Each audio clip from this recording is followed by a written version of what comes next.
समाज सेविका, कवि और वंचितों की आवाज उठाने वाली सावित्रीबाई ज्योतिराव फुले, जिनके जीवन और कृत्यों के बारे में अभी भी देश के बहुत सारे लोग नहीं जानते। यहाँ तक कि बहुत सारी महिलाएं भी इस बात से अनजान हैं कि अगर वे आज शिक्षित हैं, रोजगार के योग्य हैं, तो वो आखिर किसके प्रयासों के चलते हैं। सावित्रीबाई फुले का जन्म 3 जनवरी 1831 को पुणे से 50 किलोमीटर दूर पुणे के नैगांव में हुआ था। 1840 में 10 वर्ष की उम्र में उनका विवाह ज्योतिराव के साथ हुआ था, जो कि उस समय 13 वर्ष के थे। उन्होंने एक बालक को गोद लिया था, जिसका नाम उन्होंने यशवंत रखा। ज्योतिराव ने अपनी पत्नी को घर पर ही पढ़ाया और उन्हें शिक्षिका के तौर पर प्रशिक्षित किया। बॉम्बे गार्जियन के 22 नवंबर 1851 में प्रकाशित एक खबर के अनुसार उनकी आगे की शिक्षा की जिम्मेदारी ज्योतिराव के मित्र सखाराम यशवंत परांजपे और केशव शिवराम भावलकर ने संभाली। सावित्रीबाई फुले भारत की पहली महिला अध्यापिका थी। घर की देहरी लांघकर बाहर पढ़ाने जाने के उनके इस कदम से आधुनिक भारतीय महिला के सार्वजनिक जीवन का प्रारंभ होता है। उन्होंने अपने पति ज्योतिराव फुले के साथ मिलकर महिलाओं की शिक्षा के लिए महत्वपूर्ण काम किया। 1848 में उन्होंने देश में पहली महिला स्कूल की स्थापना की, जिसके बाद वो 5 अन्य विद्यालय खोलने में सफल हुई। 5 फरवरी 1852 के एक आवेदन पत्र के अनुसार लड़कियों के लिए पहले 3 स्कूल 3 जुलाई 1851, 17 नवंबर 1851 और 15 मार्च 1852 चिपलू नकरवादा, रास्तापेट और वेडलपेट क्रमशः शुरू किए गए। सावित्रीबाई फुले इनमें से सबसे पहले स्थापित स्कूल की प्रधानाध्यापिका थी। एक ऐसी महिला जिन्होंने 19वीं सदी में छुआछूत, बाल विवाह तथा विधवा विवाह निषेध जैसी कुरीतियों के विरुद्ध काम किया, उसे हिंदुस्तान ने भुला दिया। क्योंकि उनका जन्म एक दलित परिवार में हुआ था, उन्होंने भारत में नारी शिक्षा के लिए महत्वपूर्ण योगदान दिया।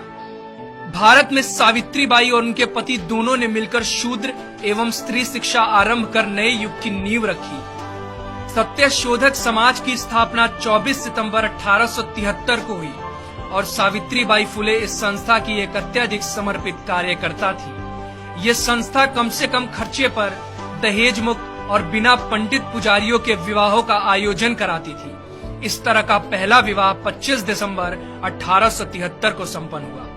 सावित्रीबाई के मित्र बाजूबाई निम्बंकर की पुत्री राधा और सीताराम जाबाजी अल्हाट की शादी पहली सत्यशोधक शादी थी।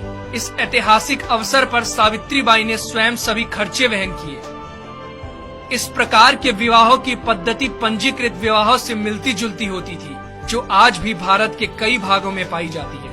पूरे देश के पुजारियों ने इन विवाहों का विरोध किया और वे इस मुद्दे को लेकर कोर्ट में भी गए।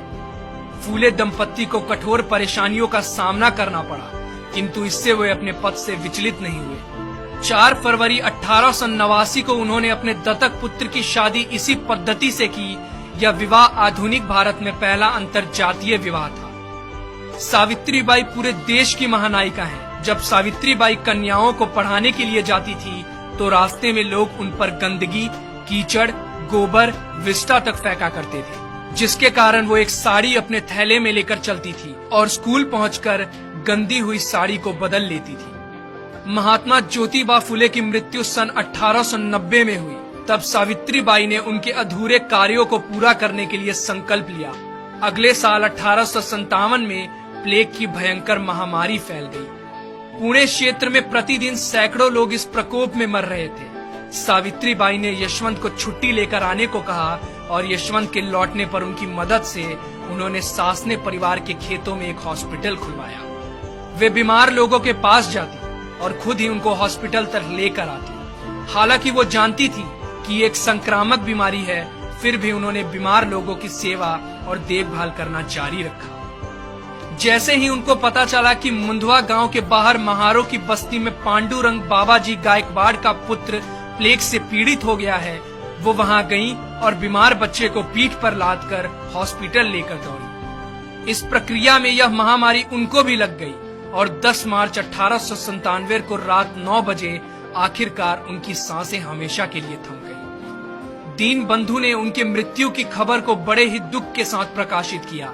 जो लोग पीठ पर अपने पुत्र को बांधकर दुश्मन से लड़ती हुई लक्ष्मीबाई की बहादुरी का गुणगान करते हैं, उन्होंने इस महिला की बहादुरी को पूरी तरह से नजरअंदाज कर दिया है, जिसने अपनी पीठ पर लादकर एक बीमार बच्चे को बचाया। उनका पूरा जीवन समाज में वंचित तबके, खासकर महिलाओं और दलितों के अधिकारों के लिए संघर्ष में बीता। उनकी एक बहुत ही प्रसिद्ध कविता है जिसमें वो सबको पढ़ने लिखने की प्रेरणा देकर जाति तोड़ने की बात करती है। जाओ, जाकर पढ़ो लिखो, बनो आत्मनिर्भर, बनो मेहनती, काम करो ज्ञान और धन इकट्ठा करो। ज्ञान के बिना सब खो जाता है, ज्ञान के बिना हम जानवर बन जाते हैं। इसलिए खाली ना बैठो, जाओ, जाकर शिक्षा लो। तुम्हारे पास सीखने का सुनहरा मौका है, इसलिए सीखो और जाति के बंधन को तोड़ो।